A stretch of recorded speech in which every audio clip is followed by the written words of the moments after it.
Welcome to civil services study. देखिए 148 test अपने complete हो गए थे। यूपीपीएससी की टेस्ट सीरीज़ चल रही थी। यह है टेस्ट नंबर 149। इंपॉर्टेंट होंगे प्रश्न।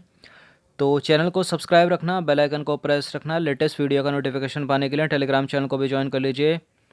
इस टेस्ट में हम फोकस करने वाले हैं कुछ जनगणना के महत्वपूर्ण प्रश्नों पर, करंट अफेयर्स के प्रश्नों पर और स्टैटिक जीएस के प्रश्नों पर। तो चलिए स्टार्ट करते हैं। एक आसान सा प्रश्न है, क्वेश्चन नंबर 1 का इसका आंसर कर दीजिए। तो उत्तर प्रदेश की सीमा किस राज्य से नहीं लगी है? हिमाचल प्रदेश, उड़ीसा, राजस्थान, हरियाणा। बताइए किससे नहीं लगा है?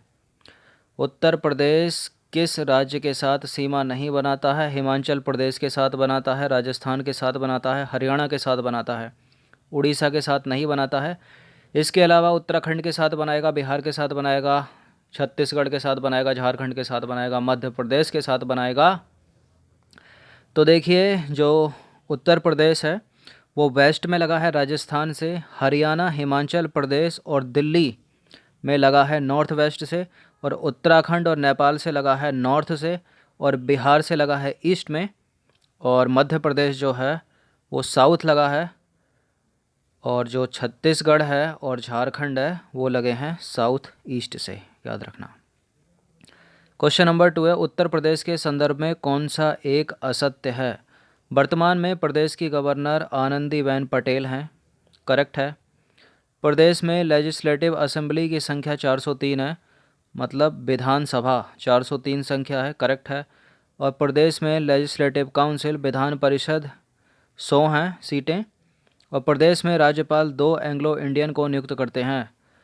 देखिए गलत है ये।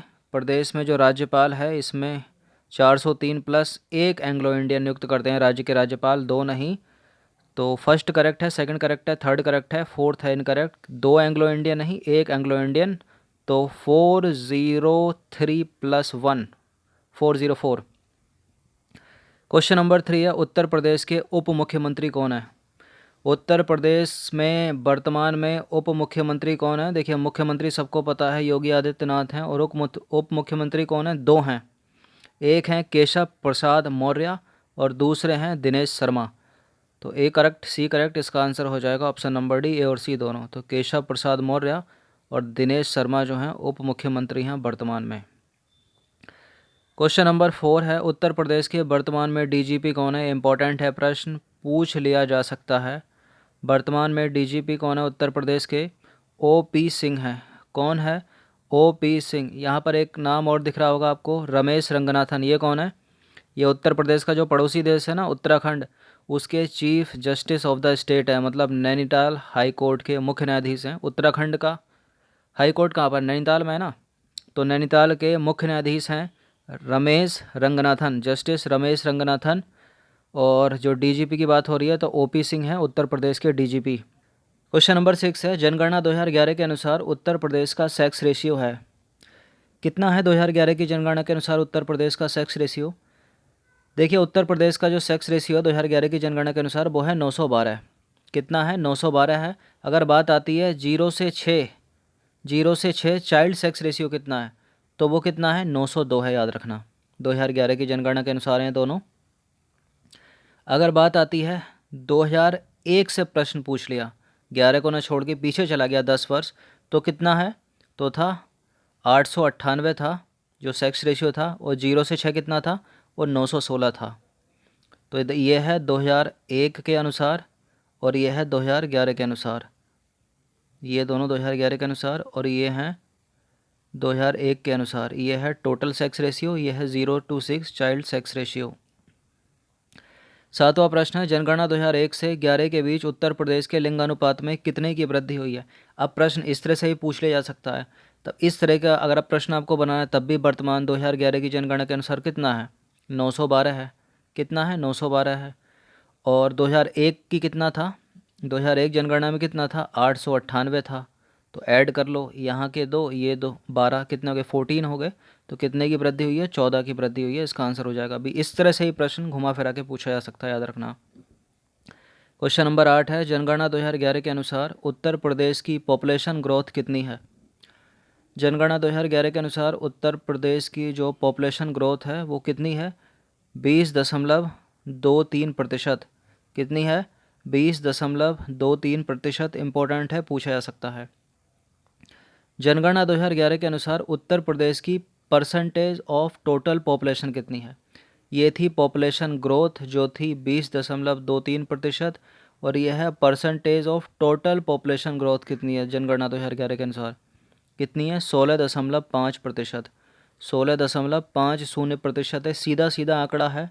और बिल्कुल देखिए हल्का हल्का बढ़ा घटा के पूछेगा। याद रखना है आपको, परसेंटेज ऑफ टोटल पॉपुलेशन कितनी है? 16.50%, और जो पॉपुलेशन ग्रोथ है वो है 20.23%। 10वां प्रश्न है, जनगणना 2001 से 11 के दौरान उत्तर प्रदेश का जनसंख्या घनत्व कितने अंकों की वृद्धि पर गया? कितने अंकों की वृद्धि पर गया है? बताइए,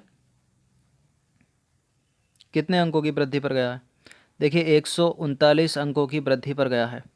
कितने अंकों की वृद्धि पर गया है? ये 139 अंकों की वृद्धि पर गया है। और वर्तमान में कितना है उत्तर प्रदेश का जनसंख्या घनत्व? 829 वर्ग प्रति किलोमीटर। क्वेश्चन नंबर 11 है, 2011 की जनगणना के अनुसार उत्तर प्रदेश की कुल साक्षरता दर है। लिटरेसी कितनी है 2011 की जनगणना के अनुसार प्रदेश की? 67-68, इस तरह से याद रखिए। 67.68%, 67.68% या 67.68%। क्वेश्चन नंबर 12 है, करंट अफेयर स्टार्ट हो गया है। वर्तमान में आईएमएफ की चीफ इकोनॉमिस्ट कौन है? इम्पोर्टेंट है, प्रश्न पूछा जा सकता है। तो बताइए वर्तमान में कौन है आईएमएफ की चीफ इकोनॉमिस्ट?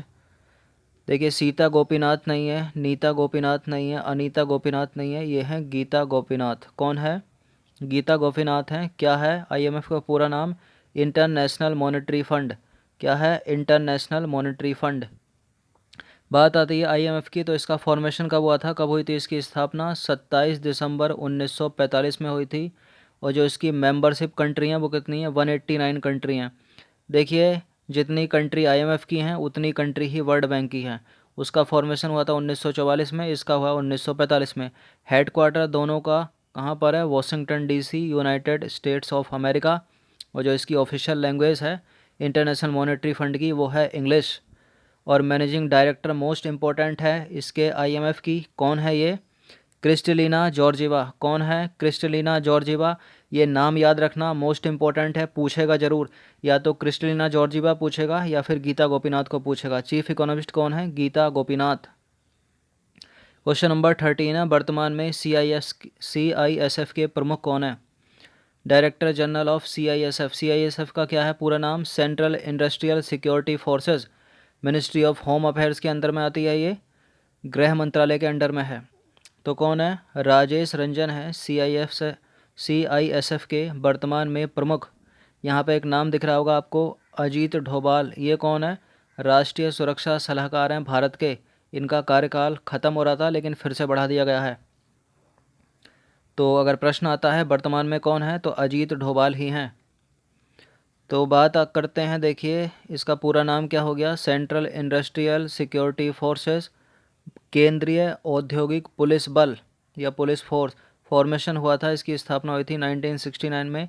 हेडक्वार्टर है इसका न्यू दिल्ली में। क्वेश्चन नंबर 14 है, state bank of India SBI के संदर्भ में एक असत्य है। मुख्यालय SBI का मुंबई में है। वर्तमान में इसके प्रमुख हैं रजनीश कुमार, और वर्तमान में मैनेजिंग डायरेक्टर हैं SBI की अंशुला कांत। ये करेक्ट है, ये करेक्ट है, ये करेक्ट है। इनकरेक्ट हो गया ये सी, कि SBI के नाम से इसकी स्थापना 1 जुलाई 1949 को नहीं बल्कि 1955 को हुई थी। 1 जुलाई 1955 को हुई थी SBI के नाम से। क्वेश्चन नंबर 15 है, संयुक्त सैन्य अभ्यास या संयुक्त सैन्य युद्धाभ्यास है सूर्यकिरण। सूर्यकिरण के बारे में सही नहीं है। देखिए यह भारत और नेपाल की सेना के बीच एक संयुक्त सैन्य अभ्यास है सूर्यकिरण। करेक्ट है। इसका 13वां संस्करण पिथौरागढ़ उत्तराखंड में संपन्न हुआ। ये भी करेक्ट है। सूर्यकिरण सैन्य अभ्यास का उद्देश्य संयुक्त रूप से पहाड़ी क्षेत्र में आतंकवाद विरोधी अभियानों को ध्यान में रखकर जवानों को प्रशिक्षित करना है। बिल्कुल करेक्ट है। यह एक नौसैनिक अभ्यास है। देखिए नौसैनिक अभ्यास नहीं है, ये एक संयुक्त सैन्य अभ्यास है और थल सेना का अभ्यास है। 3 प्रकार की सेना होती है ना, थल सेना, जल सेना और वायु सेना। जल सेना को बोलते हैं नौसेना। तो ये थल सेना का अभ्यास है, नेवी नहीं है, नेवी नहीं है, पैरामिलिट्री फोर्स है। क्वेश्चन नंबर 16 है, भारत और बांग्लादेश का संयुक्त सैन्य अभ्यास है संप्रीति। प्रश्न कई तरह से पूछा जा सकता है, संप्रीति किस किस के बीच है, तो किसके बीच है, भारत और बांग्लादेश के बीच है। यहाँ प्रश्न क्या है, भारत और बांग्लादेश के बीच संप्रीति 2019 जो संयुक्त सैन्य अभ्यास है वो कहाँ पर संपन्न हुआ। तो इंडिया में तो संपन्न हुआ है नहीं ये, तो इंडिया में संपन्न नहीं है तो रानीखेत उत्तराखंड भी नहीं होगा, मेघालय शिलोंग भी नहीं होगा, न्यू दिल्ली भी नहीं होगा। इसका आंसर हो जाएगा तंगेल बांग्लादेश। कहाँ पर संपन्न हुआ है, तंगेल बांग्लादेश में। देखिए भारत और बांग्लादेश का संयुक्त सैन्य अभ्यास संप्रीति 14 मार्च 2019 को तंगेल बांग्लादेश में संपन्न हुआ। इंपॉर्टेंट है, तंगेल भी नहीं तो बांग्लादेश आपको पता होना चाहिए। भारत बांग्लादेश संयुक्त सैन्य अभ्यास में भारतीय सेना की ओर से राजपूताना राइफल्स की नमी बटालियन का कंपनी ग्रुप तथा 36 ईस्ट बंगाल बटालियन बांग्लादेश की कंपनी ने भाग लिया, याद रखना। क्वेश्चन नंबर 17 है, कोबरा गोल्ड किन दो देशों की सेना के बीच एक संयुक्त सैन्य अभ्यास है। इंपॉर्टेंट है प्रश्न। तो इंडिया तो है नहीं कोबरा गोल्ड में, कोबरा गोल्ड जो है वो थाईलैंड और यूएसए के बीच है। किसके बीच है, थाईलैंड और यूएसए के बीच है। तो ये कहाँ पर संपन्न हुआ है, कोबरा गोल्ड 2019 तो थाईलैंड में संपन्न हुआ है ये 2019 का, कहाँ पर, थाईलैंड में। तो देखिए थाईलैंड और संयुक्त राज्य अमेरिका का वार्षिक कोबरा गोल्ड सैन्य अभ्यास 2019 थाईलैंड की मेजबानी में संपन्न हुआ। कोबरा गोल्ड थाईलैंड और संयुक्त राज्य अमेरिका द्वारा एक वार्षिक बहुपक्षीय सैन्य अभ्यास है। इसे एशिया प्रशांत क्षेत्र का सबसे बड़ा सैन्य अभ्यास माना जाता है और इसमें 29 देशों से लगभग 10,000 सैनिकों ने हिस्सा लिया। इस अभ्यास का समापन 22 फरवरी 2019 को हुआ और इस अभ्यास के कारण प्राकृतिक आपदा के दौरान अनुक्रिया में सेना के समन्वय में वृद्धि हुई है। तो इम्पोर्टेंट है, ये पूछा हुआ प्रश्न है कि कोबरा गोल्ड किन दो देशों की सेना के बीच एक संयुक्त सैन्य अभ्यास है। यूपीपीएससी शायद 2017 में पूछा था, प्रीलिम्स में क्वेश्चन। क्वेश्चन नंबर 18 है, भारत के इन मुख्य न्यायाधीशों को इनके पद पर आसीन होने के क्रम में सजाइए और बढ़ते हुए क्रम में इनको रखिए, मतलब इंक्रीजिंग ऑर्डर में रखिए। तो वर्तमान में कौन है, 47वें मुख्य न्यायाधीश हैं, नाम क्या है उनका, अभी हाल ही में उन्होंने शपथ ली है, शरद अरविंद बोबड़े। तो बढ़ते हुए क्रम में का मतलब शरद अरविंद बोबड़े तो सबसे लास्ट में आने चाहिए। अब जिसमें वो सबसे पहले होंगे ना उसमें एलिमिनेट करो। यहाँ देखिए सबसे पहले तो ये एलिमिनेट हो जाएगा, यहाँ सबसे लास्ट में, तो इन्हीं में से एक आंसर होगा। तो देखिए 47 में तो हो गए शरद अरविंद बोबड़े। अब हम उल्टा चलते हैं, सही आंसर हमको निकालना। तो शरद अरविंद बोबड़े ने किसका स्थान लिया था, रंजन गोगोई का स्थान लिया था। अब जहाँ जहाँ रंजन गोगोई नहीं है उसको एलिमिनेट कर दो, तो ये भी नहीं हो जाएगा, मतलब ये भी कट जाएगा, ये भी कट जाएगा। इसका आंसर क्या हो जाएगा, बी हो जाएगा। तो शरद अरविंद बोबड़े 47वें हो गए, इन्होंने स्थान लिया था रंजन गोगोई का, ये 46वें थे। रंजन गोगोई ने स्थान लिया था दीपक मिश्रा का, ये 45वें थे। और दीपक मिश्रा ने स्थान लिया था जगदीश सिंह खेहर का, तो ये 44 थे। इंपॉर्टेंट प्रश्न है, अगर किसी एग्जामिनर ने दिमाग लगाया तो ये क्वेश्चन इस तरह के ही बनाए जा सकते हैं।